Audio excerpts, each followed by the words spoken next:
Headlines from your squad will see Alex McCarthy called up for the first time. He's only 23. What was your thinking behind bringing him into the side? Well, as you know, Jack Butland, who came with us to the Euros in that position. We've not had a lot of chance to use him during the last few months because the under-21s are preparing for this very important tournament in Israel. So we've had a good look at Fraser Forster. I thought now with Alex having done so well in the games that I've seen him play and the reports I've received of him, this will be a good chance to bring him in behind Joe Hart and Ben Foster and have a look and see how he sort of coped, if you like, with being in a senior squad. He deserves it because he's playing well. Wayne Rooney's had a difficult time. You'll be aware of that yourself. He's handed a transfer request in at Manchester United. Hasn't played in that final game of the season. Had limited time with Manchester United recently. Does that concern you? Does that come into your thinking when you think about the captaincy? Well, I have to certainly debate one of your points. He's had limited time. I mean, he didn't play in the last game, and I think in the games he started, he might have, not actually finished the 90 minutes, but he's played pretty regularly in actual fact. So I think when you tot up his games for the season, he'll be nudging 50 rather than 38. So I'm not concerned at all about his playing time. And his situation at Manchester United is really something between him and the club. It doesn't really impact upon me with England as long as he is fit and playing football. There's no doubt, I think, that he's doing that.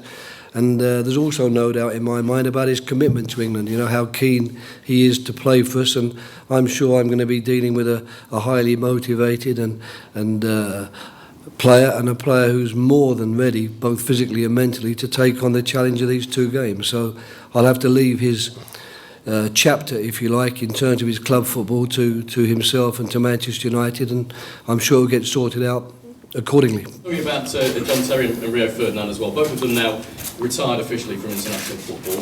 It feels like the changing of a guard, particularly in the centre of England's defence.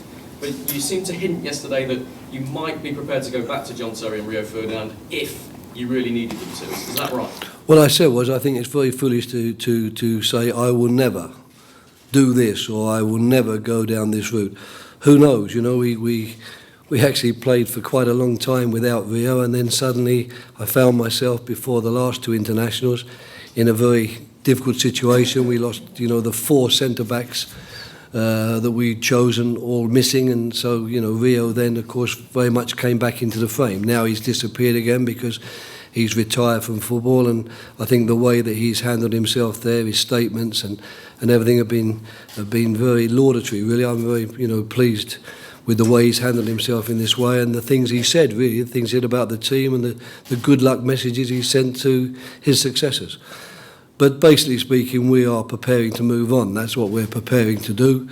I think that Rio's statement, in actual fact, summarised it all quite well. Basically, he's had a fantastic time. He's had 15, 16 years really around the international team, and he feels it's time for some of these younger players now, or not always the younger ones, people like Phil Jagielka isn't that young, but I mean he's been waiting in the wings for a long time, let's put it that way.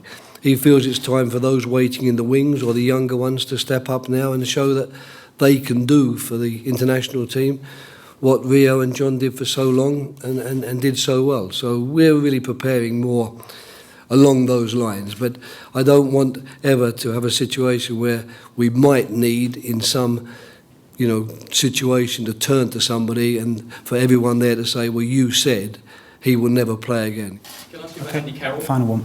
Andy, yep. Yeah, you called him into the squad. He's impressed an awful lot of people. I think 7 goals in 21 games for West Ham.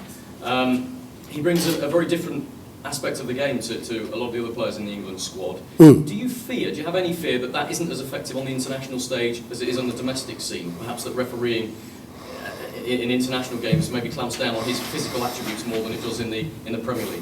Well, I think in a squad of players you need various qualities amongst your players. You don't necessarily fill your team with players who are much of a muchness and who actually sort of virtually clone each other. I think it's very important to have some players in the team that give you some other dimension, because games have their own histories, if you like, and games pan out in different ways.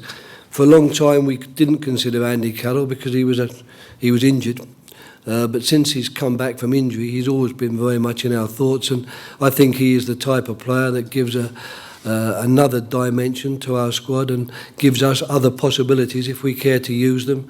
And finally, in answer to your question, I'm not concerned about his playing style. I think there's always going to be room for a centre forward of his class and his type, who is good at holding the ball up as a centre forward, and in particular very good at attacking crosses, not only in the opponent's penalty box but also in your own penalty box.